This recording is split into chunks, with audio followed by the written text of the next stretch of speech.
ಬಿಳಿ ಹಂದಿ ರೂಪವನ್ನ ತಾಳಿ ಪಾತಾಳದಾಗ ಧುಮುಕದ ಬ್ರಹ್ಮ ಎಷ್ಟೋ ವರ್ಷ ಆಕಾಶದಾಗ ಸುತ್ತಾರ ಅವಗೇನ ಲಿಂಗಿನ ಮಸ್ತಕದ ಬಗ್ಗೆ ತಿಳ್ಕೊಳ್ಳೋದಾಗಲಿಲ್ಲ. ಅವಾಗ ಪರಮಾತ್ಮನ ಸುಳ್ಳು ಹೇಳಬೇಕು, ನಾ ತಿಳ್ಕೊಂಡಿನಿ ಅಂತೇಳಿ ಸುಳ್ಳು ಹೇಳಬೇಕಂತೇಳಿ ಬ್ರಹ್ಮ ಬರುವಾಗ ಸಾಕ್ಷಿ ತಗೊಂಡು ಬಂದಿದ್ದ. ಯಾರನ್ನ ಸಾಕ್ಷಿಯನ್ನಾಗಿ ತಗೊಂಡು ಬಂದಿದ್ದ? ಕಾಮಧೇನು ಅಂದ್ರ ಆಕಳನ್ನ ಸಾಕ್ಷಿಯನ್ನಾಗಿ ತಗೊಂಡು ಬಂದಿದ್ದ.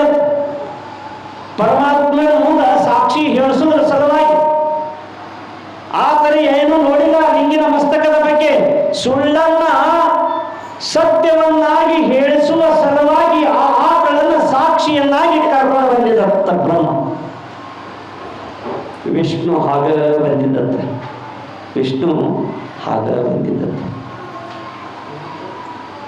ಅವಾಗ ಆ ಜ್ಯೋತಿರ್ಲಿಂಗದಿಂದ ಮತ್ತು ಆಕಾಶವಾಣಿಯಾಗಿ ಭಗವಂತ ಕೇಳ್ತಾನ ಬ್ರಹ್ಮ ಆ ಲಿಂಗಿನ ಮಸ್ತಕದ ಬಗ್ಗೆ ತಿಳ್ಕೊಂಡು ಬಂದೆ.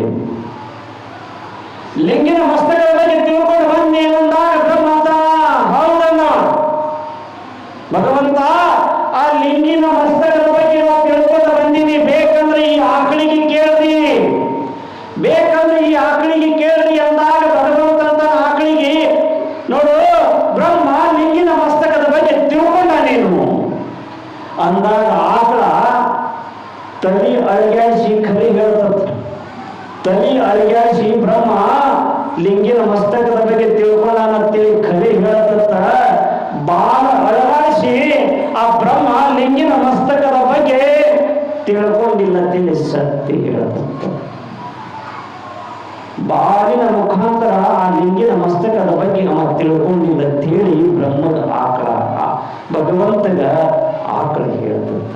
ಅವಾಗ ಪರಮಾತ್ಮ ಆಕಳಿಗಂದತ್ತ, ಬ್ರಹ್ಮನ ಪರವಾಗಿ ಯಾವಾಗ ನೀ ಸುಳ್ಳು ಹೇಳಾಕ ಬಂದಿ ಅಂದ್ರ ನಿನ್ನ ತಲಿ ಪೂಜೆಯಿಂದ ಲಕ್ಷ್ಮೀ ವಾಸ ಆಗುವುದಿಲ್ಲ. ಯಾರು ನಿನ್ನ ಬಾಲಿನ ಪೂಜಾ ಮಾಡ್ತಾರಲ್ಲ ಅವರ ಮನೆಯೊಳಗೆ ಲಕ್ಷ್ಮೀ ವಾಸವಾಗ್ತಾರ ಅಂತೇಳಿ ಆ ಆಕಳಿಗೆ ಪರಮಾತ್ಮ ಶಾಪ ನೋಡ್ಬೇಕಾದ್ರೆ ಎಲ್ಲೆಲ್ಲಿ ಆಕಳ ಗಂಟು ಬಿತ್ತಂದ್ರೆ ನಾವು ಬಾಲಿಗೆ ಕೈ ಹೆಚ್ಚಿ ನಮಸ್ಕಾರ ಮಾಡ್ತೀವಿ. ಅವಾಗ ಬ್ರಹ್ಮ ಹೇಳ್ತಾನೆ, ಬ್ರಹ್ಮ ಆ ಲಿಂಗಿನ ಮಸ್ತಕದ ಬಗ್ಗೆ ತಿಳ್ಕೊಂಡಿ ಅಂತೇಳಿ ಸುಳ್ಳು ಹೇಳಿ ಅಂದ ಬಳಿಕ ಈ ಜಗತ್ತಿನೊಳಗೆ ಯಾರೂ ಪೂಜಾ ಮಾಡಬಾರ್ದಂತೇಳಿ ಪರಮಾತ್ಮ ಬ್ರಹ್ಮಗೆ ಶಾಪ ಕೊಟ್ಟನಂತ. ಅದಕ್ಕೆ ನೋಡ್ರಿ ಬ್ರಹ್ಮ ದೇವಾಲಯಗಳಲ್ಲಿ ಅವಾಗ ವಿಷ್ಣುವಿನ ಸರದಿ ಬತ್ತು. ವಿಷ್ಣು ಆ ಲಿಂಗಿನ ಪಾದದ ಬಗ್ಗೆ ತಿಳ್ಕೊಂಡಿಯೇ, ಆ ಲಿಂಗಿನ ಪಾದದ ಬಗ್ಗೆ ತಿಳ್ಕೊಂಡಿಯೇ ಅಂದ ವಿಷ್ಣು ಅಂದ.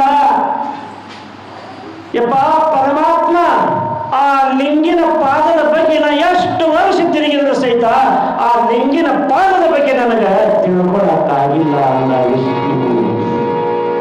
ಅವಾಗ ಪರಮಾತ್ಮ ಅಂತಾನ, ವಿಷ್ಣು ಯಾವಾಗ ನೀ ಸತ್ಯ ಹೇಳಿ ಅಂದ ಬಳಿಕ ನೀ ಜಗತ್ ಪೂಜ್ಯನೀಯನಾಗು ಅಂತ ಹೇಳಿ ಪರಮಾತ್ಮ ವಿಷ್ಣು ಆಶೀರ್ವಾದ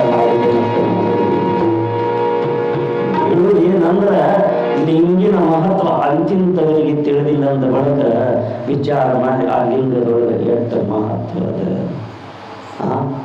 ಅದಕ್ಕೆ ಅಂತ ಲಿಂಗ ಕಟ್ಕೋರಿ.